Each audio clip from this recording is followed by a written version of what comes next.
ഒരു ദിവസം ഓഫീസിൽ വെച്ച് അവൻ തന്റെ പഴയൊരു സുഹൃത്തിനെ കണ്ടുമുട്ടി. സംസാരത്തിനിടയിൽ കുടുംബത്തെക്കുറിച്ചും ആരോഗ്യത്തെക്കുറിച്ചുമെല്ലാം ചർച്ച വന്നപ്പോൾ സുഹൃത്ത് വളരെ സാധാരണമായി ഒരു കാര്യം പറഞ്ഞു. വിവാഹം കഴിഞ്ഞിട്ട് വർഷങ്ങളായില്ലേ രഞ്ജിത്തെ, നിങ്ങൾ രണ്ടുപേരും കൃത്യമായി ഒരു ഹെൽത്ത് ചെക്കപ്പ് നടത്തുന്നതാണ് നല്ലത്. ആ വാക്ക് രഞ്ജിത്തിന്റെ മനസ്സിൽ എന്തോ ഒന്ന് ഉണർത്തി. വീട്ടിലെത്തിയ ശേഷം വർഷങ്ങൾക്ക് മുമ്പ് ദേവിക കരഞ്ഞുകൊണ്ട് പറഞ്ഞ ആ ആശുപത്രി പരിശോധനയുടെ കാര്യം അവൻ ആദ്യമായി ഗൗരവത്തോടെ ഓർത്തു. കുറച്ചുനേരം ചിന്തിച്ച ശേഷം അവൻ ഒരു തീരുമാനത്തിലെത്തി. ഇനിയെങ്കിലും ഒരു വൈദ്യപരിശോധന നടത്തണം. കുറച്ച് ദിവസങ്ങൾക്ക് ശേഷം ആശുപത്രിയിലെ ഡോക്ടറുടെ മുറിയിൽ അദ്ദേഹത്തിന്റെ മുന്നിൽ ഇരിക്കുകയായിരുന്നു രഞ്ജിത്ത്. അവന്റെ പരിശോധനകളെല്ലാം പൂർത്തിയായിരുന്നു. ഡോക്ടർ കയ്യിലിരുന്ന മെഡിക്കൽ റിപ്പോർട്ട് തുറന്ന് വളരെ ശ്രദ്ധയോടെയും ഗൗരവത്തോടെയും വായിച്ചു. തുടർന്ന് അദ്ദേഹം പതിയെ തല ഉയർത്തി രഞ്ജിത്തിന്റെ മുഖത്തേക്ക് നോക്കി. നിങ്ങളോട് വളരെ ഒരു പ്രധാനപ്പെട്ട കാര്യം പറയാനുണ്ട്. ആശുപത്രിയിലെ ആ തണുത്ത മുറിയിൽ ഡോക്ടറുടെ മുന്നിലിരുന്ന രഞ്ജിത്തിന്റെ മുഖത്ത് വലിയൊരു ഭാവമാറ്റങ്ങളൊന്നും ഉണ്ടായിരുന്നില്ല. തനിക്ക് ഭയപ്പെടാൻ ഒന്നുമില്ലെന്ന അഹങ്കാരവും തികച്ചും സാധാരണമായ ഒരു പരിശോധനാ ഫലം കേട്ട് തിരികെ മടങ്ങാമെന്ന ഉറച്ച വിശ്വാസമായിരുന്നു അവന്റെ മനസ്സിൽ. എന്നാൽ ഡോക്ടർ കുറച്ചുനേരം കയ്യിലിരുന്ന മെഡിക്കൽ റിപ്പോർട്ടിലേക്ക് വളരെ ഗൗരവത്തോടെ നോക്കിയിരുന്നു. ശേഷം അത് മേശപ്പുറത്തേക്ക് വെച്ച് രഞ്ജിത്തിന്റെ മുഖത്തേക്ക് നോക്കി വളരെ ശാന്തമായി സംസാരിക്കാൻ തുടങ്ങി. ചില അടിസ്ഥാന പരിശോധനകളുടെ ഫലത്തിൽ കാര്യമായ ചില തടസ്സങ്ങളും പ്രശ്നങ്ങളും കാണുന്നുണ്ടെന്നും ഇത്രയും വർഷമായി കുഞ്ഞുങ്ങൾ ഉണ്ടാകാതിരുന്നതിന് കാരണം അതാണെന്നും അദ്ദേഹം വിശദീകരിച്ചു. കൃത്യമായ വൈദ്യസഹായവും തുടർച്ചയായ ചികിത്സയും ഉറപ്പാക്കിയാൽ മാത്രം പരിഹരിക്കാൻ കഴിയുന്ന ഒന്നാണിതെന്നും ഡോക്ടർ പക്വതയോടെ ചൂണ്ടിക്കാണിച്ചു. ആ വാക്കുകൾ കേട്ട നിമിഷം രഞ്ജിത്തിന് ചുറ്റുമുള്ള ലോകം ഒന്നാകെ നിശ്ചലമായതുപോലെ തോന്നി. കുറച്ചുനേരം മുമ്പ് വരെ കയ്യിൽ ഉറപ്പിച്ചു പിടിച്ചിരുന്ന ആ പേപ്പർ അറിയാതെ അവന്റെ വിരലുകൾക്കിടയിൽ കിടന്ന് ചെറുതായി വിറക്കാൻ തുടങ്ങി. ഡോക്ടർ മെഡിക്കൽ ചികിത്സകളെക്കുറിച്ച് പിന്നെയും എന്തൊക്കെയോ കാര്യങ്ങൾ തുടർന്ന് പറയുന്നുണ്ടായിരുന്നു. എന്നാൽ ആ വാക്കുകളൊന്നും രഞ്ജിത്തിന്റെ ബോധത്തിലേക്ക് എത്തുന്നില്ലായിരുന്നു. അവന്റെ ചെവികളിൽ വീണ്ടും വീണ്ടും ഉച്ചത്തിൽ മുഴങ്ങി ശബ്ദിച്ചത് വർഷങ്ങൾക്ക് മുമ്പ് വിതുമ്പിക്കൊണ്ട് ദേവിക പറഞ്ഞ ആ ഒരൊറ്റ വാചകമായിരുന്നു. ഒരിക്കൽ നിങ്ങൾ കൂടി ഒന്ന് ഡോക്ടറെ കണ്ട് പരിശോധന നടത്തിയാൽ മതി. അന്ന് അഹങ്കാരത്തോടെ അത് കേൾക്കാൻ പോലും തയ്യാറാകാതെ അവളെ പരിഹസിച്ച് തള്ളിയ തനിക്ക് മുന്നിൽ ഇന്ന് അതേ സത്യം പിഴക്കാതെ റിപ്പോർട്ടിന്റെ രൂപത്തിൽ വാപ്പിളർന്ന് നിൽക്കുകയായിരുന്നു.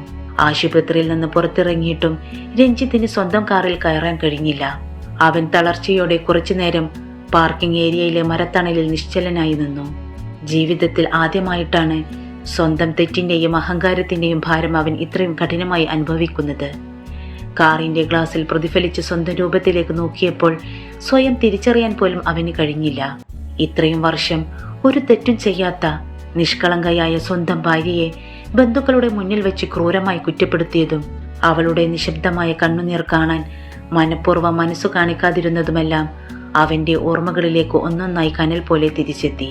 അന്ന് വൈകുന്നേരം വീട്ടിലെത്തിയപ്പോൾ ലളിത പതിവ് പോലെ വാതിൽക്കൽ വന്ന് മകന്റെ മുഖത്തേക്ക് നോക്കി.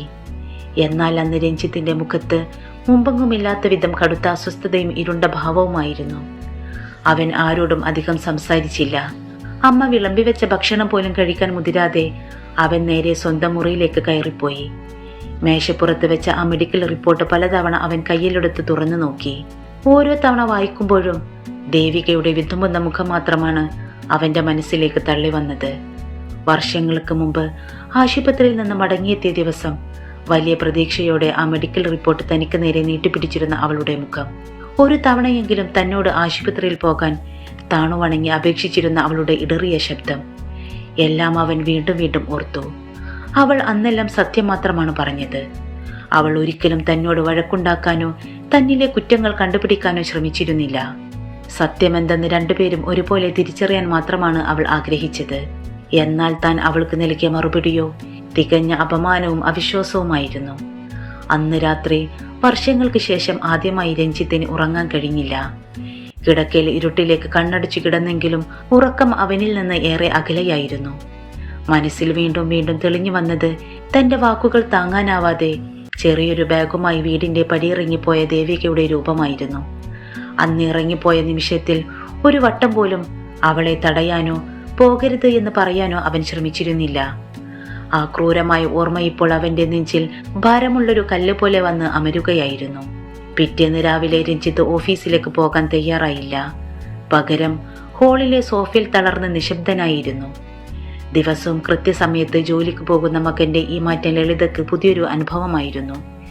കാര്യമെന്താണെന്ന് അല്പം പരിഭ്രമത്തോടെ ചോദിച്ച അമ്മക്ക് മുന്നിലേക്ക് രഞ്ജിത്ത് കയ്യിലുണ്ടായിരുന്ന പരിശോധനാ റിപ്പോർട്ട് നീട്ടി. ആദ്യമൊന്നും അവർക്ക് അതിലെ ഡോക്ടറുടെ കുറിപ്പടികൾ മനസ്സിലായില്ല. തുടർന്ന് ഡോക്ടർ തന്നോട് പറഞ്ഞ ഓരോ കാര്യങ്ങളും രഞ്ജിത്ത് തികഞ്ഞ നിരാശയോടെ അമ്മക്ക് വിശദീകരിച്ചു കൊടുത്തു. മകന്റെ വായിൽ നിന്ന് ഓരോ വാക്ക് കേൾക്കും തോറും ലളിതയുടെ മുഖത്തുണ്ടായിരുന്ന ആത്മവിശ്വാസവും അഹങ്കാരവും പതിയെ മാഞ്ഞു തുടങ്ങി. കുഞ്ഞില്ലാത്തതിന്റെ പേരിൽ ഇത്രയും വർഷം ഒരു പാവം പെൺകുട്ടിയെ മാത്രം കുറ്റപ്പെടുത്തുകയും അധിക്ഷേപിക്കുകയും ചെയ്ത തങ്ങൾ ഒരിക്കൽ പോലും സത്യം അന്വേഷിക്കാൻ ശ്രമിച്ചില്ലല്ലോ എന്ന കടുത്ത തിരിച്ചറിവ് അവരെയും നിശബ്ദരാക്കി. ആ വീട്ടിലാകെ കനത്ത ഭാരമുള്ളൊരു മൗനം പടർന്നു പിടിച്ചു. ആ വിങ്ങിപ്പൊട്ടുന്ന മൗനത്തിനിടയിൽ രഞ്ജിത്ത് മനസ്സിൽ ഒരു ഉറച്ച തീരുമാനമെടുത്തു. ദേവികയെ തനിക്ക് നേരിട്ട് കണ്ടേ മതിയാകൂ. അവളോട് ഇനി പറയാനുള്ളത് വെറും വാക്കുകൾ മാത്രമായിരുന്നില്ല, മറിച്ച് ഒരു ആയുസ് മുഴുവൻ വൈകിപ്പോയ കണ്ണുനീരിൽ കുതിർന്നൊരു മാപ്പപേക്ഷയായിരുന്നു. ദേവികയെ ഒന്ന് കണ്ട് സംസാരിക്കണമെന്ന ചിന്ത രഞ്ജിത്തിനെ ഭ്രാന്ത് പിടിപ്പിക്കുകയായിരുന്നു. കഴിഞ്ഞ കുറെ ദിവസങ്ങളായി അവന്റെ ഉറക്കം നഷ്ടപ്പെട്ടിരുന്നു. വീട്ടിലെ നിശബ്ദത അവനെ വീർപ്പുമുട്ടിച്ചു. പക്ഷേ അവൾ എവിടെയുണ്ടെന്ന് അന്വേഷിക്കാൻ പോലും ഇതുവരെ താൻ ശ്രമിച്ചിരുന്നില്ലല്ലോ എന്ന ഓർമ്മ അവന്റെ ഉള്ളിൽ കുറ്റബോധത്തിന്റെ വലിയൊരു ഭാരമായി അവശേഷിച്ചു. ഒടുവിൽ ഒരു പഴയ സുഹൃത്തിൽ നിന്ന് ദേവിക ഒരു സ്വകാര്യ സ്കൂളിൽ മലയാളം അധ്യാപികയായി ജോലിക്ക് ചേർന്ന വിവരം അവൻ അറിഞ്ഞു. അതറിഞ്ഞ നിമിഷം നെഞ്ചിൽ ഒരു വലിയ ഭാരം ഒഴിഞ്ഞതുപോലെയും എന്നാൽ വല്ലാത്തൊരു പേടി തോന്നിയതുപോലെയുമാണ് അവന് അനുഭവപ്പെട്ടത്. അവസാനം അവൻ തീരുമാനിച്ചു, അവളെ കാണണം. പക്ഷേ നേരിട്ട് ചെന്ന് കാണാൻ ഭയം തോന്നിയപ്പോൾ ആദ്യം ദേവികയുടെ അച്ഛൻ മാധവനെ വിളിക്കാൻ തീരുമാനിച്ചു. ഫോണിന്റെ മറുതലക്കൽ മാധവന്റെ ശബ്ദം കേട്ടപ്പോൾ രഞ്ജിത്തിന്റെ തൊണ്ടയിടറി. വർഷങ്ങളായി തന്റെ മകളുടെ കണ്ണുനീർ മാത്രം കണ്ടു ശീലിച്ച ഒരച്ഛന് രഞ്ജിത്തിന്റെ ശബ്ദത്തോട് പഴയ മരുമകന്റെ പരിഗണനയൊന്നും കാണിക്കാൻ തോന്നിയില്ല. ഫോണിലൂടെ രഞ്ജിത്ത് തന്റെ ആവശ്യം വളരെ വിനീതമായി അറിയിച്ചു. എന്നാൽ മാധവന്റെ മറുപടി വളരെ ചുരുക്കമായിരുന്നു. അവളെ കാണണോ വേണ്ടയോ എന്ന് തീരുമാനിക്കാനുള്ള പൂർണ്ണമായ അവകാശം ഇന്ന് അവൾക്കു മാത്രമാണ്. ഞാൻ അതിൽ ഇടപെടുന്നില്ല. ആ വാക്കുകൾ രഞ്ജിത്തിന്റെ മനസ്സിൽ ഒരു മുറിപ്പാട് പോലെ തങ്ങി നിന്നു. അടുത്ത ദിവസം രാവിലെ സ്കൂളിന്റെ ഗേറ്റിന് മുന്നിൽ രഞ്ജിത്തിന്റെ കാറ് വന്നു നിന്നു. സ്കൂൾ പരിസരം കുട്ടികളുടെ ചിരിയും കളിയും കൊണ്ട് മുഖരിതമായിരുന്നു. ഓരോ ക്ലാസ് മുറിയിൽ നിന്നും പാഠങ്ങൾ ചൊല്ലുന്ന ശബ്ദം കേൾക്കാമായിരുന്നു. ആ അന്തരീക്ഷം രഞ്ജിത്തിനെ വർഷങ്ങൾക്ക് മുമ്പ് ദേവിക പറഞ്ഞ ഒരു കാര്യം ഓർമ്മിപ്പിച്ചു. കുട്ടികളുടെ കൂടെ നിൽക്കുമ്പോഴാണ് എനിക്ക് ജീവിതത്തിൽ ഏറ്റവും കൂടുതൽ സന്തോഷം കിട്ടുന്നത്. അന്ന് അവളുടെ ആ സ്വപ്നത്തിന്റെ വില മനസ്സിലാക്കാതെ അവളെ 4 ചുവരുകൾക്കുള്ളിൽ തളച്ചിട്ടത് എത്ര വലിയ തെറ്റായിരുന്നുവെന്ന് ഇപ്പോൾ അവൻ വേദനയോടെ തിരിച്ചറിയുന്നുണ്ടായിരുന്നു. സ്കൂൾ ഓഫീസിൽ ചെന്ന് തന്റെ പേര് പറഞ്ഞ് ദേവികയെ ഒന്ന് കാണണമെന്ന് ആവശ്യപ്പെട്ടപ്പോൾ റിസപ്ഷനിലെ ജീവനക്കാരി വിനയത്തോടെ കാത്തിരിക്കാൻ പറഞ്ഞു. കുറച്ച് നിമിഷങ്ങൾ രഞ്ജിത്തിനൊരു യുഗം പോലെ തോന്നി. പെട്ടെന്നാണ് വരാന്തയിലൂടെ ദേവിക നടന്നു വരുന്നത് അവൻ കണ്ടത്. ലളിതമായ ഒരു കോട്ടൺ സാരി, കഴുത്തിൽ ID കാർഡ്, കയ്യിൽ കുറച്ച് പുസ്തകങ്ങൾ. മുഖത്ത് താൻ വർഷങ്ങളായി കണ്ടുവന്ന ആ നിസ്സഹായാവസ്ഥയോ ദുഃഖമോ തീരെ ഉണ്ടായിരുന്നില്ല. പകരം തികഞ്ഞ ആത്മവിശ്വാസവും ഒരു അധ്യാപികക്ക് ചേരുന്ന ഗൗരവവും ഉണ്ടായിരുന്നു. ആ കാഴ്ച കണ്ടപ്പോൾ ഒരു നിമിഷം രഞ്ജിത്തിന് സീറ്റിൽ നിന്ന് എഴുന്നേൽക്കാൻ പോലും കഴിഞ്ഞില്ല. ദേവിക അടുത്തെത്തി. തന്നെ കണ്ടതും അവളുടെ മുഖത്ത് ചെറിയൊരു അത്ഭുതം തെളിഞ്ഞു. എന്നാൽ അത് ഒരു നിമിഷം മാത്രമേ നീണ്ടു നിന്നുള്ളൂ. പിന്നെ അവളുടെ മുഖം പഴയതിനേക്കാൾ ശാന്തമായി. രണ്ടുപേരും ഒന്നും സംസാരിക്കാതെ കുറച്ചു നേരം നിന്നു. ആ മൗനം വാക്കുകളേക്കാൾ വലിയൊരു കടൽ പോലെ അവർക്കിടയിൽ പരന്നു കിടന്നു. ഒടുവിൽ രഞ്ജിത്ത് ധൈര്യം സംഭരിച്ച് സംസാരിച്ചു. ദേവിക, എനിക്ക് നിന്നോട് കുറച്ച് സംസാരിക്കണമെന്നുണ്ട്. ദേവിക ചുറ്റുമൊന്ന് കണ്ണോടിച്ചു. ക്ലാസ് തുടങ്ങുന്ന സമയം. അധ്യാപകർ എല്ലാവരും തിരക്കിലായിരുന്നു. അവൾ വളരെ ശാന്തമായി രഞ്ജിത്തിന്റെ കണ്ണുകളിലേക്ക് നോക്കിക്കൊണ്ട് പറഞ്ഞു, ഇത് എന്റെ ജോലി സ്ഥലമാണ്. ഇവിടെ ഞാൻ ഒരു അധ്യാപികയാണ്. വ്യക്തിപരമായ കാര്യങ്ങൾ സംസാരിക്കാൻ ഇതല്ല ശരിയായ സ്ഥലം. ആ ഒരു വാക്ക് രഞ്ജിത്തിന്റെ അഹങ്കാരത്തിന് കിട്ടിയ ഏറ്റവും വലിയ അടി പോലെ തോന്നി. അവൾ തന്നോട് ദേഷ്യപ്പെട്ടില്ല, വഴക്കുണ്ടാക്കിയില്ല. മറിച്ച് തന്നോട് സംസാരിക്കാൻ പോലും അവൾക്ക് അർഹതയില്ലെന്ന മട്ടിൽ ഒരു അതിർവരമ്പ് വരച്ചു. രഞ്ജിത്ത് തലകുനിച്ചു നിന്നു. ഒടുവിൽ അവൻ വിറക്കുന്ന ശബ്ദത്തിൽ പറഞ്ഞു, എന്നോട് ക്ഷമിക്കണം ദേവിക. ദേവികയുടെ കണ്ണുകളിൽ ഒരു ചെറിയ നനവ് പടർന്നു. പക്ഷേ അത് പഴയ പോലെ തന്റെ ദയക്കായി യാചിക്കുന്ന കണ്ണുനീരല്ലായിരുന്നു. അവൾ ശാന്തമായി മറുപടി നൽകി, ചില മാപ്പുകൾ വൈകിപ്പോകും. ദേവികയുടെ ആ തണുത്ത എന്നാൽ ഉറച്ച വാക്കുകൾ വന്ന് തറച്ചപ്പോൾ രഞ്ജിത്തിന്റെ ആത്മാഭിമാനം അപ്പാടെ തകർന്നടിയുകയായിരുന്നു. നെഞ്ചിൽ കാലങ്ങളായി സൂക്ഷിച്ച അഹങ്കാരമെല്ലാം ആ ഒരൊറ്റ വാചകത്തിൽ അലിഞ്ഞുപോയി. വിറക്കുന്ന ചുണ്ടുകളോടെ സ്വന്തം തെറ്റുകൾക്ക് മാപ്പപേക്ഷിക്കാൻ പോലും ആകാതെ അവൻ അവളെ നോക്കി നിശ്ചലനായി നിന്നു. അവളുടെ കണ്ണുകളിൽ പണ്ട് കണ്ടിരുന്ന യാചനയോ പ്രണയമോ ഒരിറ്റ അനുകമ്പയോ പോലും ഉണ്ടായിരുന്നില്ല. മറിച്ച് അത്രയും കാലം താൻ കൊടുത്ത കൈപ്പേറിയ അനുഭവങ്ങൾ തന്ന തിരിച്ചറിവിന്റെ കനൽ മാത്രമായിരുന്നു അവിടെ തെളിഞ്ഞു നിന്നത്. അപ്പോഴാണ് സ്കൂൾ ഹാളിൽ നിന്ന് പ്രധാന അധ്യാപികയും ഏതാനും മുതിർന്ന അധ്യാപകരും സംസാരിച്ചു കൊണ്ട് വരാന്തയിലേക്ക് ഇറങ്ങി വന്നത്. അവരുടെ കാൽപ്പെരുമാറ്റം കേട്ട് ദേവിക പതിയെ തിരിഞ്ഞു നോക്കി. ദേവിക ടീച്ചർ, അടുത്ത ആഴ്ച നടക്കുന്ന ജില്ലാതല വിദ്യാഭ്യാസ സെമിനാറിന്റെ പ്രസന്റേഷൻ തയ്യാറാക്കേണ്ട കാര്യം ഓർമ്മയുണ്ടല്ലോ അല്ലേ? നമ്മുടെ സ്കൂളിനെ പ്രതിനിധീകരിച്ച് ടീച്ചർ തന്നെ വേണം അത് അവതരിപ്പിക്കാൻ. പ്രിൻസിപ്പൽ സാറിനും അത് നിർബന്ധമാണ്. എച്ച്.എം അങ്ങേയറ്റം ബഹുമാനത്തോടും ആദരവോടും കൂടി പറഞ്ഞു. രഞ്ജിത്തിന്റെ മുന്നിൽ വിറങ്ങലിച്ചു നിന്ന ആ പെൺകുട്ടി നിമിഷ നേരം കൊണ്ട് തന്റെ ഭാവം മാറ്റി. മുഖത്ത് സൗമ്യവും എന്നാൽ തികഞ്ഞ ആത്മവിശ്വാസം തുടിക്കുന്നതുമായ ഒരു പുഞ്ചിരി വരുത്തി അവൾ മറുപടി നൽകി. തീർച്ചയായും മാഡം, ഞാൻ കാര്യങ്ങളെല്ലാം തയ്യാറാക്കിക്കൊണ്ടിരിക്കുകയാണ്. വൈകുന്നേരത്തിനുള്ളിൽ ഡ്രാഫ്റ്റ് ഫയൽ മാഡത്തെ കാണിക്കാം. വളരെ സന്തോഷം ടീച്ചർ. ശരിക്കും ടീച്ചർ ഈ സ്കൂളിൽ ജോലിക്ക് ചേർന്നതിന് ശേഷമാണ് നമ്മുടെ സ്കൂളിലെ കുട്ടികൾക്ക് പഠനത്തിൽ ഇത്രയും വലിയൊരു ആവേശവും ഉണർവും ഉണ്ടായത്. ടീച്ചറുടെ അധ്യാപന രീതിയെക്കുറിച്ച് രക്ഷിതാക്കളും വളരെ നല്ല അഭിപ്രായമാണ് പറയുന്നത്. എച്ച്.എം വാത്സല്യത്തോടെ ദേവികയുടെ തോളിൽ തട്ടി പ്രോത്സാഹിപ്പിച്ചു. ആ സമയത്ത് അവരുടെ സംഭാഷണങ്ങൾക്ക് നടുവിൽ ഒരു അനാഥനെ പോലെ നിശബ്ദനായി മാറി നിൽക്കുകയായിരുന്ന രഞ്ജിത്തിനെ എച്ച്.എം പെട്ടെന്ന് ശ്രദ്ധിച്ചു. അവന്റെ തളർന്ന രൂപവും വാടിയ മുഖവും കണ്ട് അവർ അല്പം സംശയത്തോടെ ദേവികയോട് ചോദിച്ചു. ആരാണിത് ദേവിക ടീച്ചർ? വല്ല കുട്ടികളുടെയും രക്ഷിതാവാണോ? എന്തെങ്കിലും കാര്യത്തിന് വന്നതാണോ? ആ ചോദ്യം മുഴങ്ങിയ നിമിഷം രഞ്ജിത്ത് ഒരു നിമിഷം ശ്വാസമടക്കി പിടിച്ചുപോയി. അവന്റെ ഹൃദയം പടപടായിടിച്ചു. അവൻ കണ്ണു ചിമ്മാതെ ദേവികയുടെ മുഖത്തേക്ക് നോക്കി. പണ്ട് സ്വന്തം വീട്ടിലെ അടുക്കള മുറ്റത്ത് വെച്ച് ബന്ധുക്കളുടെയും നാട്ടുകാരുടെയും മുന്നിൽ താൻ അവളെ അപമാനിച്ചതും ലളിതയുടെ ക്രൂരമായ വാക്കുകൾ കേട്ട് അവൻ മൗനം പാലിച്ചതുമെല്ലാം ആ നിമിഷത്തിൽ അവന്റെ മനസ്സിലേക്ക് ഭയത്തോടെ ഓടിയെത്തി. തങ്ങൾ തമ്മിലുണ്ടായിരുന്ന പവിത്രമായ ആ പഴയ ബന്ധത്തെക്കുറിച്ച് അവൾ ഈ ആളുകളുടെ മുന്നിൽ വെച്ച് തുറന്നു പറയുമോ? അതോ താൻ അവളെ എത്രത്തോളം ക്രൂരമായി ഇറക്കിവിട്ടു എന്ന സത്യം വിളിച്ചു പറഞ്ഞ് മറ്റുള്ളവരുടെ മുന്നിൽ തന്നെ നാണം കെടുത്തുമോ? അവൻ ചിന്തിച്ചു. പഴയ ക്രൂരതകൾക്ക് പകരം ചോദിക്കാൻ അവൾക്ക് കിട്ടിയ ഏറ്റവും വലിയ അവസരമായിരുന്നു അത്. അതുകൊണ്ട് തന്നെ അവൻ വിറക്കുന്ന വിരലുകളോടെ അവളിൽ നിന്നൊരു വിധിക്കായി കാത്തുനിന്നു. എന്നാൽ ദേവികയുടെ മുഖത്ത് പകയുടെയോ വൈരാഗ്യത്തിന്റെയോ യാതൊരു ഭാവഭേദവും ഉണ്ടായിരുന്നില്ല. അവൻ പ്രതീക്ഷിച്ചതുപോലെയുള്ള ദേഷ്യമോ കണ്ണുനീരോ അവിടെ കണ്ടില്ല. അവൾ തികച്ചും ശാന്തമായി ഒരു അപരിചിതനെ നോക്കുന്ന മട്ടിൽ രഞ്ജിത്തിനെ ഒന്ന് നോക്കി. ശേഷം എച്ച്.എമ്മിന് നേരെ തിരിഞ്ഞ് അങ്ങേയറ്റം മാന്യമായി പറഞ്ഞു. അല്ല മാഡം, എന്റെ ഒരു പഴയ പരിചയക്കാരനാണ്. അത്യാവശ്യമായി ഒരു കാര്യം സംസാരിക്കാൻ വന്നതാണ്. സംസാരിച്ചു കഴിഞ്ഞു. ഒരു പഴയ പരിചയക്കാരൻ എന്ന ആ ഒരൊറ്റ പ്രയോഗം രഞ്ജിത്തിന്റെ നെഞ്ചിലേക്ക് 1000 വാളുകൾ ഒരേ സമയം തറഞ്ഞു കയറുന്നത് പോലെയാണ് അനുഭവപ്പെട്ടത്. പണ്ട് താൻ ജീവന് തുല്യം സ്നേഹിക്കുന്നു എന്ന് വിശ്വസിപ്പിക്കുകയും പിന്നീട് സ്വന്തം ആത്മാഭിമാനത്തെ ചവിട്ടിമെതിച്ച് വഴിയാധാരമാക്കുകയും ചെയ്ത ഭർത്താവിന് അവൾ നൽകിയ പുതിയ വിലാസമായിരുന്നു അത്. അവൾ അവനോട് വഴക്കിട്ടില്ല, ചീത്ത വിളിച്ചില്ല, അപമാനിച്ചതുമില്ല.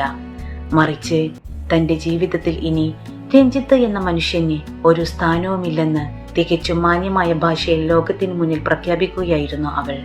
തുടർന്ന് അവൾ രഞ്ജിത്തിന് നേരെ തിരിഞ്ഞു. അവളുടെ കണ്ണുകളിൽ യാതൊരു വികാരവുമില്ലാത്ത കനത്ത നിശബ്ദത മാത്രം ബാക്കിയായിരുന്നു. എങ്കിൽ ഞാൻ പോട്ടെ, ജോലി തിരക്കുകളുണ്ട്. അത്രയും മാത്രം പറഞ്ഞ് രഞ്ജിത്തിന്റെ മറുപടിക്കായി ഒരു നിമിഷം പോലും കാത്തു നിൽക്കാതെ അവൾ തിരിഞ്ഞു നടന്നു. എച്ച്.എമ്മും മറ്റ് അധ്യാപകരും അവളോട് വരാനിരിക്കുന്ന വാർഷികാഘോഷങ്ങളുടെ തിരക്കുകളെക്കുറിച്ച് ബഹുമാനത്തോടെ സംസാരിച്ചുകൊണ്ട് വരാന്തയിലൂടെ നടന്നുപോയി. അവരുടെ ചിരിയും വർത്തമാനങ്ങളും ആ സ്കൂൾ വരാന്തയിൽ മുഴങ്ങിക്കെട്ടു. ആ കാഴ്ച നോക്കി നിൽക്കെ രഞ്ജിത്തിന്റെ കണ്ണുകളിൽ നിന്ന് കനത്ത കണ്ണുനീർ തുള്ളികൾ ഒഴുകിയിറങ്ങി. പണ്ട് തന്റെ വീടിന്റെ 4 ചുവരുകൾക്കുള്ളിൽ അമ്മായിയമ്മയുടെയും ഭർത്താവിന്റെയും കുറ്റപ്പെടുത്തലുകൾക്ക് മുന്നിൽ തല കുനിച്ചു നിന്ന് വിങ്ങിപ്പൊട്ടിയ ആ നിസ്സഹായായ പെൺകുട്ടിയല്ല ഇത്. സ്വന്തം ആത്മാഭിമാനത്തിന്റെ ചിറകിലേറി ഇന്ന് സമൂഹത്തിൽ തന്റേതായൊരു സ്ഥാനവും ചുറ്റുമുള്ളവരുടെ സ്നേഹവും ബഹുമാനവും നേടിയെടുത്ത ഒരു വലിയ വൃക്ഷമായി പന്തലിച്ചു നിൽക്കുന്ന ഒരു വ്യക്തിത്വമാണ് അവൾ. അവൾ തന്നെ അപമാനിച്ചില്ല, മറിച്ച് താൻ തടവറയിലിട്ട അവളുടെ ജീവിതം ഇന്ന് എത്രയോ മുകളിൽ എത്തി നിൽക്കുന്നുവെന്ന് കാണിച്ച് അവനെ സ്വയം ചെറുതാക്കി കളഞ്ഞു. അഹങ്കാരം കൊണ്ട് താൻ തല്ലിക്കൊഴിച്ചത് ഒരു സാധാരണ പെൺകുട്ടിയെ ആയിരുന്നില്ലെന്നും മറിച്ച് തനിക്കൊരിക്കലും എത്തിപ്പിടിക്കാൻ കഴിയാത്തത്ര ഉയരത്തിൽ നിൽക്കുന്ന ഒരു പരിശുദ്ധമായ ജീവിതത്തെയായിരുന്നുവെന്നും അവൻ തികച്ചും വൈകി തിരിച്ചറിഞ്ഞു. അവൾ അകന്നുപോയ ആ വിജനമായ സ്കൂൾ വരാന്തയിലേക്ക് നോക്കി പിങ്ങിപ്പൊട്ടുന്ന മനസ്സോടെ സ്വന്തം തെറ്റുകളുടെ കനത്ത ഭാരവും പേറി രഞ്ജിത്ത് തലകുനിച്ചുകൊണ്ട് ആ പടിയിറങ്ങിപ്പോയി. സ്കൂളിൽ നിന്ന് കാറോടിച്ച് മടങ്ങിയിട്ടും രഞ്ജിത്തിന്റെ മനസ്സ് ആ വരാന്തയിൽ തന്നെ തങ്ങി നിൽക്കുകയായിരുന്നു. കാറിന്റെ സ്റ്റിയറിംഗിൽ അമർന്നിരുന്ന അവന്റെ കൈകൾ വിറച്ചു. ദേവിക നിസ്സംഗതയോടെ എന്നാൽ ഉറച്ച ശബ്ദത്തിൽ പറഞ്ഞ ആ ഓരോ വാക്കും അവന്റെ കാതുകളിൽ വീണ്ടും വീണ്ടും പ്രതിധ്വനിച്ചു കൊണ്ടിരുന്നു. ചില മാപ്പുകൾ വൈകിപ്പോകും. ആ ഒരൊറ്റ വാചകം അവന്റെ ആത്മാഭിമാനത്തെയും അഹങ്കാരത്തെയും ചുട്ടുപൊളിക്കുകയായിരുന്നു. വർഷങ്ങളോളം താൻ നിസ്സാരമായി കണ്ട 4 ചുവരുകൾക്കുള്ളിൽ അടിച്ചമർത്തി തടവിലിട്ട അതേ പെൺകുട്ടി ഇന്ന് പൂർണ്ണ ആത്മാഭിമാനത്തോടെ തന്റെ മുന്നിൽ അതിർവരമ്പുകൾ നിശ്ചയിച്ചു. ആ കാഴ്ച അവൻ ഒട്ടും പ്രതീക്ഷിച്ചതല്ല. വീട്ടിലെത്തിയിട്ടും അവന് ഒന്നിലും ശ്രദ്ധിക്കാൻ കഴിഞ്ഞില്ല. ഹാളിലെ സോഫയിൽ ജീവനറ്റവനെ പോലെ അവനിരുന്നു. വൈകുന്നേരം മേശപ്പുറത്ത് അമ്മ വിളമ്പി വെച്ച ഭക്ഷണത്തിന് മുന്നിൽ ഇരുന്നെങ്കിലും ഒരു ഉരുള പോലും അവന്റെ തൊണ്ടയിലൂടെ ഇറങ്ങിയില്ല. മകന്റെ മുഖത്തെ ഇതുവരെ കാണാത്ത വിധം പടർന്നു പിടിച്ച ഇരുണ്ട നിശബ്ദത ലളിത വളരെ ആശങ്കയോടെയാണ് നോക്കിക്കണ്ടത്. അവൻ തിരിച്ചടിയേറ്റ് തകർന്നിരിക്കുകയാണെന്ന് ആ അമ്മക്ക് മനസ്സിലായി. അവസാനം ലളിത പതുക്കെ അവന്റെ അടുത്തെത്തി താഴ്ന്ന ശബ്ദത്തിൽ ചോദിച്ചു, രഞ്ജിത്തെ, നീ ഇന്ന് ദേവികയെ കണ്ടോ? രഞ്ജിത്ത് തല പതുക്കെ ഉയർത്തി. അവന്റെ കണ്ണുകൾ ചുവന്ന് കലങ്ങിയിരുന്നു. ആ കണ്ണുകളിൽ കടുത്ത ക്ഷീണവും അതിലേറെ വർഷങ്ങളായി ഉള്ളിൽ അറിഞ്ഞോ അറിയാതെയോ അടക്കിവെച്ച കനത്ത കുറ്റബോധവും നിറഞ്ഞു നിന്നു. അവൻ താൻ കണ്ട കാഴ്ചകളും അവിടെ നടന്ന സംഭവങ്ങളും ഒന്നുപോലും വിടാതെ അമ്മയോട് പറഞ്ഞു. ദേവിക വീണ്ടും അധ്യാപികയായി ജോലിയിൽ പ്രവേശിച്ചതും കുട്ടികൾ അവളെ തികഞ്ഞ സ്നേഹത്തോടും ബഹുമാനത്തോടും കൂടി ടീച്ചർ എന്ന് വിളിക്കുന്നതും തനിക്കെതിരെ ഒരൊറ്റ പരാതിയോ കോപമോ പ്രകടിപ്പിക്കാതെ ശാന്തമായി എന്നാൽ അങ്ങേയറ്റം അകലം പാലിച്ച് സംസാരിച്ചതുമെല്ലാം അവൻ വിതുമ്പലോടെ വിവരിച്ചു. മകൻ പറഞ്ഞു ഓരോ വാക്കും കേട്ടുകഴിഞ്ഞപ്പോൾ ലളിതയും ആകെ നിശബ്ദയായിപ്പോയി. ജീവിതത്തിൽ ആദ്യമായി അവരുടെ ഉള്ളിലും ഒരു കുറ്റബോധത്തിന്റെ വിത്ത് മുളപൊട്ടുകയായിരുന്നു. ആ നിമിഷത്തിൽ അവർ അറിയാതെ ദേവികയെ ഓർത്തുപോയി. രാവിലെ സൂര്യൻ ഉദിക്കുന്നതിന് മുമ്പ് എഴുന്നേൽക്കുന്നത് മുതൽ രാത്രി വൈകി വീട് മുഴുവൻ ഒതുക്കി കിടക്കുന്നതുവരെ ഒരൊറ്റ പരാതിയും പറയാതെ സ്വന്തം വേദനകൾ പുറത്തു കാണിക്കാതെ ആ വീടിന്റെ ഓരോ ആവശ്യങ്ങളും കണ്ടറിഞ്ഞ് ചെയ്തിരുന്ന പാവമരുമകൾ. അവൾ പടിയിറങ്ങിപ്പോയ ശേഷമാണ് ആ കൈകൾ ചെയ്തു തീർത്തിരുന്ന വീട്ടുജോലികളുടെയും അവളുടെ സാന്നിധ്യത്തിന്റെയും യഥാർത്ഥ വില ലളിത തിരിച്ചറിഞ്ഞത്. ഇപ്പോൾ വീട്ടുജോലികൾ സഹായിക്കാൻ മാസം തോറും വലിയ തുക കൊടുത്ത് ആളുകളെ വെച്ചിട്ടുണ്ട്. എങ്കിലും ആ വീടിന് പഴയ സമാധാനവും ജീവനും തിരികെ കിട്ടിയിരുന്നില്ല. കാരണം വീട് വൃത്തിയാക്കി സൂക്ഷിക്കാൻ പണം കൊടുത്താൽ ജോലിക്കാരെ കിട്ടുമായിരിക്കും. എന്നാൽ ഒരു വീടിനുള്ളിൽ സ്വന്തം വീടെന്ന സ്നേഹവും അറ്റമില്ലാത്ത കരുതലും നിറക്കാൻ അതിന് പവിത്രമായ ഒരമ്മയുടെയോ ഭാര്യയുടെയോ ശുദ്ധമായ മനസ്സ് തന്നെ വേണം. ആ മനസ്സാണ് സ്വന്തം അഹങ്കാരം കൊണ്ട് തങ്ങൾ തല്ലിക്കൊഴിച്ചു കളഞ്ഞതെന്ന് ലളിത ഭയത്തോടെ തിരിച്ചറിഞ്ഞു. അതേസമയം ദേവികയുടെ ജീവിതം പതുക്കെ അതിന്റെ പഴയ പ്രകാശത്തിലേക്ക് മടങ്ങുകയായിരുന്നു. വർഷങ്ങൾക്ക് ശേഷം വീണ്ടും ക്ലാസ് മുറിയിലെ കറുത്ത ബോർഡിന് മുന്നിൽ ചോക്കമെടുത്ത് നിൽക്കുമ്പോൾ അവളുടെ നഷ്ടപ്പെട്ടു പോയ ആത്മവിശ്വാസവും തനിമയും ഇരട്ടി ശക്തിയോടെ തിരിച്ചു വരാൻ തുടങ്ങി. ക്ലാസ് മുറിയിലെ പവിത്രമായ അന്തരീക്ഷത്തിൽ കുട്ടികളോടൊപ്പം ചിലവഴിക്കുന്ന ഓരോ നിമിഷവും ജീവിതം ഇനിയും അവസാനിച്ചിട്ടില്ലെന്നും മുന്നോട്ട് ഒരുപാട് ദൂരം സഞ്ചരിക്കാനുണ്ടെന്നുമുള്ള വലിയൊരു പ്രതീക്ഷ അവൾക്ക് നൽകി. അവൾ കുട്ടികളെ പാഠങ്ങൾ പഠിപ്പിക്കുന്ന രീതിയും അവരെ സ്നേഹത്തോടെ കൈകാര്യം ചെയ്യുന്ന സമീപനവും സ്കൂൾ മാനേജ്മെന്റിന്റെ പ്രത്യേക ശ്രദ്ധ നേടി. വളരെ ചുരുങ്ങിയ കാലങ്ങൾക്കുള്ളിൽ തന്നെ സഹപ്രവർത്തകർക്കിടയിലും അവൾ പ്രിയങ്കരിയായി മാറി. ഒരു ദിവസം സ്റ്റാഫ് മീറ്റിംഗിനിടയിൽ പ്രിൻസിപ്പൽ സാർ എല്ലാവരുടെയും മുന്നിൽ വെച്ച് ദേവികയെ പരസ്യമായി അഭിനന്ദിച്ചു. അസാധാരണമായ അധ്യാപന മികവ് കൊണ്ടും പെരുമാറ്റം കൊണ്ടും വളരെ കുറച്ചു കാലങ്ങൾക്കുള്ളിൽ കുട്ടികളുടെയും സഹപ്രവർത്തകരുടെയും മനസ്സ് ഒരുപോലെ കീഴടക്കാൻ ദേവിക ടീച്ചർക്ക് കഴിഞ്ഞുവെന്ന് അദ്ദേഹം അഭിമാനത്തോടെ പറഞ്ഞു. ആ വാക്കുകൾ ഹാളിൽ മുഴങ്ങിയപ്പോൾ അവിടെ ഉണ്ടായിരുന്ന അധ്യാപകരെല്ലാം കൈയടിച്ചു. ആ നിമിഷം വർഷങ്ങൾക്കു ശേഷം സ്വന്തം കഴിവിൽ ദേവികയ്ക്ക് വീണ്ടും അടിയുറച്ച വിശ്വാസം തോന്നി. താൻ വെറും ഒരു നിസ്സഹായായ ഇരയല്ലെന്നും സ്വന്തം കാലിൽ നിൽക്കാൻ ശേഷിയുള്ള ഒരു വ്യക്തിയാണെന്നും അവൾ തിരിച്ചറിഞ്ഞു. അന്ന് മീറ്റിംഗ് കഴിഞ്ഞ് ഹാളിന് പുറത്തേക്കിറങ്ങുമ്പോഴാണ് ആ സ്കൂളിലെ അക്കാദമിക് കോഓർഡിനേറ്ററായ ആദിത്യൻ ആദ്യമായി ദേവികയോട് സംസാരിക്കാൻ അടുത്തെത്തിയത്. അത് വളരെ ചുരുങ്ങിയ തികച്ചും ഔദ്യോഗികമായ ഒരു കുശലാന്വേഷണം മാത്രമായിരുന്നു. ദേവിക ടീച്ചർ, മീറ്റിംഗിൽ പ്രിൻസിപ്പൽ പറഞ്ഞത് വളരെ ശരിയാണ്. ക്ലാസ്സിലെ കുട്ടികളുടെ ശ്രദ്ധ പിടിച്ചുപറ്റാനും അവരെ ഇത്ര ഭംഗിയായി കൈകാര്യം ചെയ്യാനും ടീച്ചർ കാണിക്കുന്ന ആ കഴിവ് ശരിക്കും അഭിനന്ദനാർഹമാണ്. ആദിത്യൻ ബഹുമാനത്തോടെ പറഞ്ഞു. ദേവിക മുഖത്ത് നേർത്തൊരു പുഞ്ചിരി വരുത്തി വളരെ വിനീതമായി മറുപടി നൽകി. Thank you sir. ആദിത്യൻ തന്റെ ഫയലുമായി ഓഫീസ് മുറിയിലേക്ക് നടന്നുപോയി. ദേവിക അടുത്ത ക്ലാസ്സിലേക്കും. അതേസമയം നഷ്ടബോധവും കുറ്റബോധവും കൊണ്ട് നീറിപ്പുകഞ്ഞ രഞ്ജിത്ത് മനസ്സിൽ ഉറച്ചൊരു തീരുമാനമെടുക്കുകയായിരുന്നു. വെറുമൊരു വാക്കുകൊണ്ട് ക്ഷമിക്കണമെന്ന് ചോദിച്ചതുകൊണ്ട് മാത്രം ഇത്രയും വർഷം താനും തന്റെ കുടുംബവും ആ പാവത്തിന് നൽകിയ ആഴത്തിലുള്ള മുറിവുകളും അപമാനങ്ങളും മാഞ്ഞു പോകില്ലെന്ന് അവന് വ്യക്തമായി അറിയാമായിരുന്നു.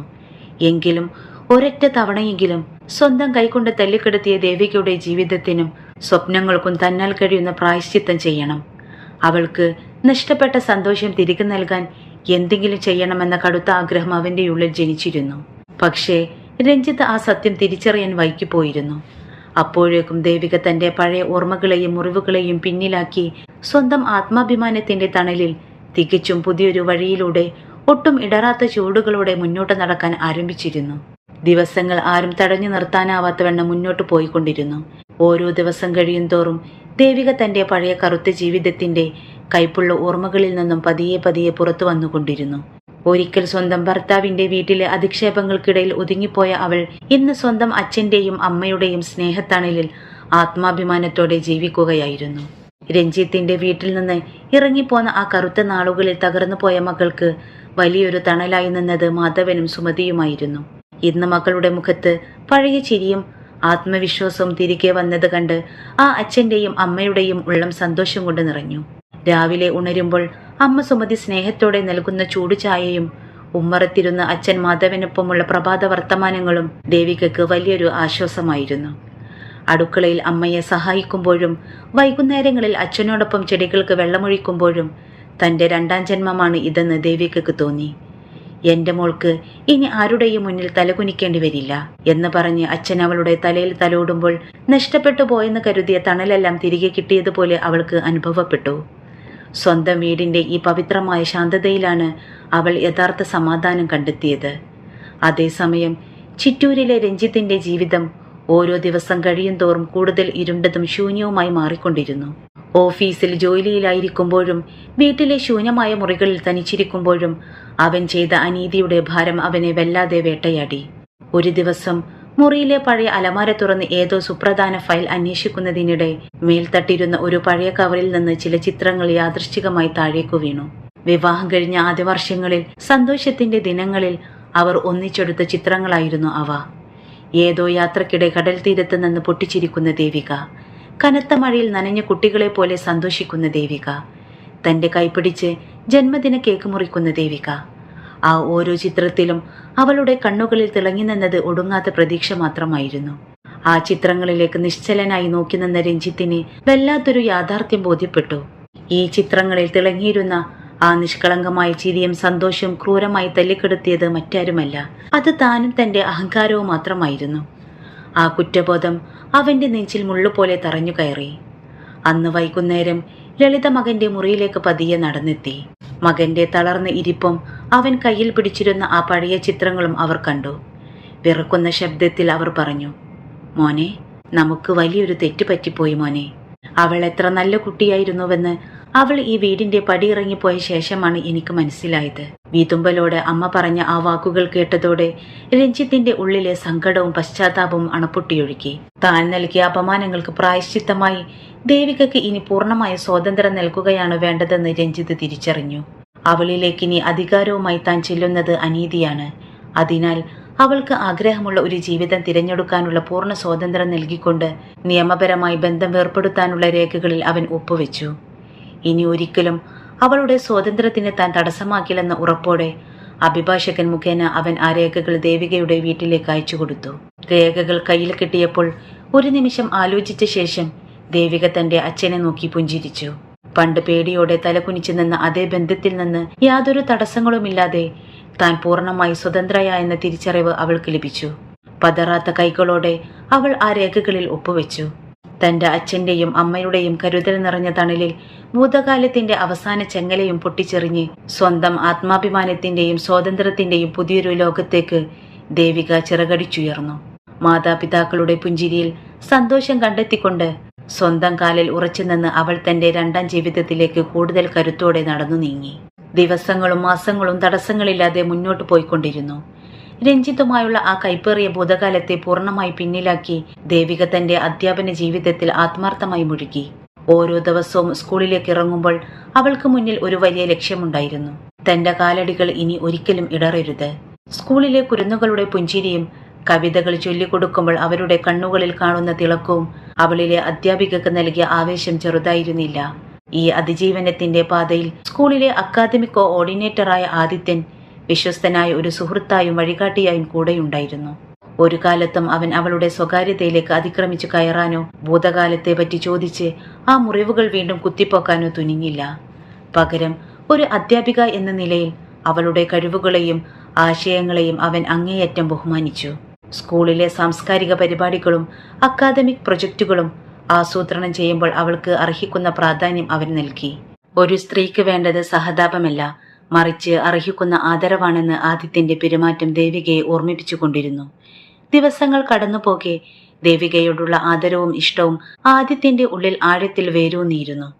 എന്നാൽ അവളുടെ അനുവാദമില്ലാതെ തനിക്കായി ഒരു വാക്കുപോലും അവളോട് ചോദിക്കുന്നത് ശരിയല്ലെന്ന് അവൻ കരുതി. ഒടുവിൽ ഒരു ദിവസം ആദിത്യൻ നേരിട്ട് ദേവികയുടെ വീട്ടിലെത്തി അച്ഛൻ മാധവനോട് സംസാരിച്ചു.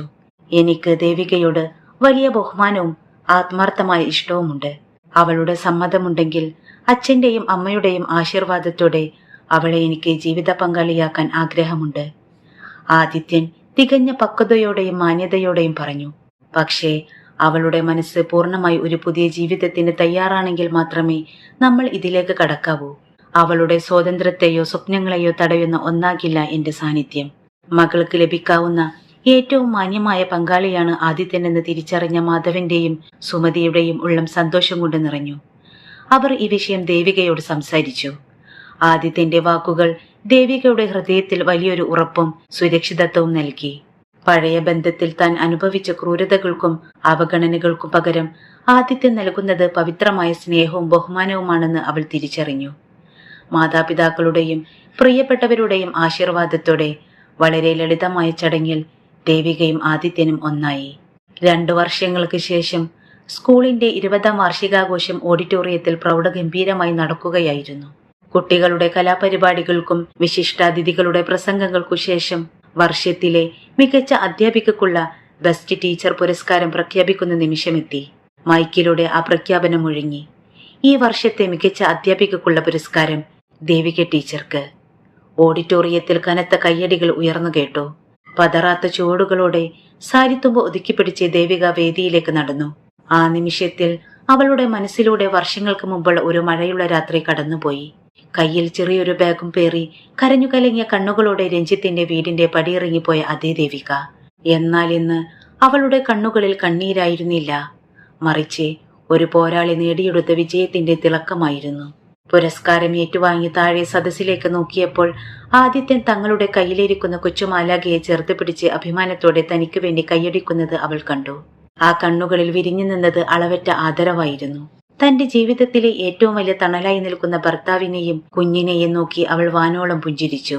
അതേസമയം ആ ഓഡിറ്റോറിയത്തിന്റെ അവസാന നിരയിൽ പൊതുപരിപാടിയുടെ ഭാഗമായി അവിടെ എത്തിയ രഞ്ജിത്ത് ശില പോലെ നിൽക്കുന്നുണ്ടായിരുന്നു. വേദിയിൽ തിളങ്ങി നിൽക്കുന്ന ദേവികയെ അവൻ അത്ഭുതത്തോടെയും കുറ്റബോധത്തോടെയും നോക്കിക്കണ്ടു.